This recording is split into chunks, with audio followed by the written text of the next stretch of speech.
hydrogel has a property that makes it not flow when it's being 3D printed. So it doesn't liquefy. It stays in its shape exactly how we want it to be. On the other hand, because it's a hydrogel, it contains a lot of water. So there are challenges related to the drying of the material where we are dealing with shrinkage and some deformations within the material. But these can also be mitigated if we design the 3D printing paths in a good way.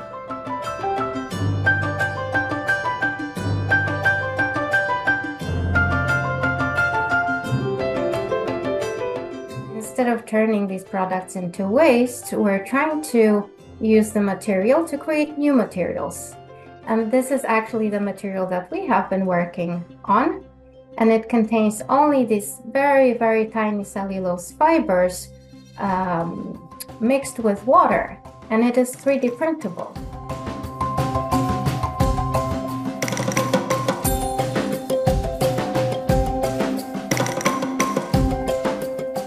It could already be applied as a tiling system, for example, because we do have smaller components in buildings that act as tiles.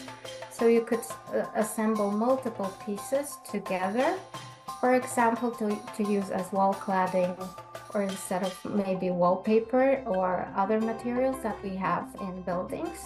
But of course, there is the potential to scale up even more, to have larger pieces that could cover entire walls.